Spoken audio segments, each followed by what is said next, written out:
स्वागत है दोस्तों आपका हमारे एक और नए पॉडकास्ट एपिसोड में। और दोस्तों आज के इस वीडियो में हम बात करेंगे हेल वर्सेस हेवन के बारे में, यानी स्वर्ग और नर्क के बारे में। दोस्तों ये जो थ्योरी है वो रिलीजन्स के द्वारा बनाई गई है, स्वर्ग और नर्क की। आज हम इस वीडियो में इसी के बारे में बात करेंगे, तो वीडियो को लास्ट तक जरूर देखिएगा। और अगर वीडियो पसंद आए तो वीडियो को लाइक और चैनल को सब्सक्राइब जरूर से करिएगा। स्वर्ग और नर्क ये दो ऐसे शब्द हैं जिन्हें सदियों से लोग सुनते आ रहे हैं, और इनकी जो निर्माण हुई है वो कहीं ना कहीं रिलीजन से ही कनेक्टेड है। रिलीजन्स के द्वारा ही ये दो शब्दों को बनाया गया है। अगर दोस्तों हम इसको हिस्ट्री में जाकर देखें तो कई सारी जगहों पर हमें इसका जिक्र मिल जाता है। कई धार्मिक जो ग्रंथ हैं उनमें इनका वर्णन बहुत ही अच्छे से दिख जाता है, चाहे वो हिंदुइज्म का कोई ग्रंथ हो, चाहे वो इस्लाम का कुरान हो, या चाहे वो क्रिश्चियंस का बाइबल हो। हर एक धर्म के ग्रंथों में इसका जिक्र हमें देखने को मिलता है। सदियों से धार्मिक लोग ये कहते आए हैं कि अगर आप अच्छे कर्म करेंगे अपने जीवन में तो आपको स्वर्ग मिलेगा, लेकिन आप अगर गलत कर्म करेंगे अपने जीवन में तो आपको नर्क मिलेगा। इस थ्योरी के हिसाब से जब इंसान की मृत्यु हो जाती है तो उसका आत्मा ईश्वर के पास जाता है और वो उस इंसान के कर्मों के हिसाब से उसको स्वर्ग या नर्क में भेजते हैं।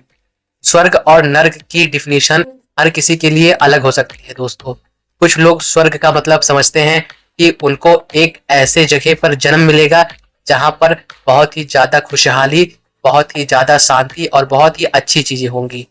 और नर्क को कुछ लोग ऐसा समझते हैं कि नर्क में जाने पे बहुत ही गलत जगह पर आप चले जाएंगे, जहां पर बहुत ही ज्यादा गलत काम होगा, मतलब बहुत ही गलत दुनिया में या बहुत ही गलत यूनिवर्स में आप चले जाएंगे। तो लोगों का अलग अलग तरीका है स्वर्ग और नर्क को देखने का। कुछ लोग स्वर्ग का मतलब ये भी समझते हैं कि आप अगले जन्म में ऐसे घर में पैदा होंगे जो ब्राह्मण या बहुत ही अमीर पर्सनालिटी वाले होंगे उनके घर में। तो कुछ लोग ऐसा भी समझते हैं कि अगर आप नर्क में गए तो आप बहुत ही नीची जात में पैदा हो जाएंगे। तो ऐसे बहुत सारे लोगों के बहुत सारे पॉइंट ऑफ व्यू हैं इन चीजों पे। ये तो एक रिलीजन की थ्योरी हो गई, लेकिन अब फिलोसफिकल थ्योरी के बारे में भी जान लेते हैं कि फिलोसफर्स का क्या मानना है स्वर्ग और नर्क पे।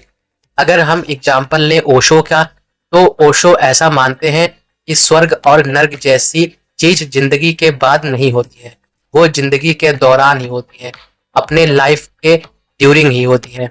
दोस्तों उनका ऐसा मानना है कि एक इंसान जीते जी स्वर्ग में हो सकता है तो दूसरा इंसान जीते जी नर्क में हो सकता है। अगर इंसान अपने मन का काम, अपने संतुष्टि का काम या अपना पसंदीदा काम करता है तो वो स्वर्ग में होता है, लेकिन वहीं पर अगर एक इंसान बहुत ही मजबूरी में अपना जीवन जीता है, बहुत ही बेकार परिस्थितियों में अपना जीवन व्यतीत करता है, तो वहीं वो नर्क में जीता है। उनका ऐसा भी मानना है कि जब आप अपने परिवार का प्यार, अपने जीवन से प्यार और संतुष्टि में जीवन व्यतीत करते हैं तो आप स्वर्ग में होते हैं, जबकि इसका उल्टा जब आप करते हैं तो आप नर्क में हो जाते हैं। स्वर्ग नर्क जैसी चीज नहीं है, सब जीवन में ही है। जीवन में कभी आप स्वर्ग में चले जाते हैं तो कभी आप नर्क में चले जाते हैं। क्या आपने कभी सोचा है कि एक इंसान के पास इतना पैसा होता है, इतनी खुशी होती है इसी जीवन में, तो वो स्वर्ग में रहता है, लेकिन एक इंसान दाने दाने को तरसता है और उसके पास बिल्कुल भी खुशी नहीं होती है, तो इसी जीवन में वो नर्क में हो जाता है। उनका ऐसा मानना है कि जीवन के बाद कोई स्वर्ग या नर्क नहीं है, जो है, यही स्वर्ग है और यही नर्क है। वो इंसान पे निर्भर करता है कि वो स्वर्ग में जीता है या नर्क में जीता है। ये थी एक छोटी सी चर्चा स्वर्ग और नर्क पे। दोस्तों अगर आपको ये वीडियो पसंद आई हो तो वीडियो को लाइक करिए और हमारे इस वीडियो को शेयर करिए। मिलते हैं आपसे दोबारा एक नेक्स्ट वीडियो में।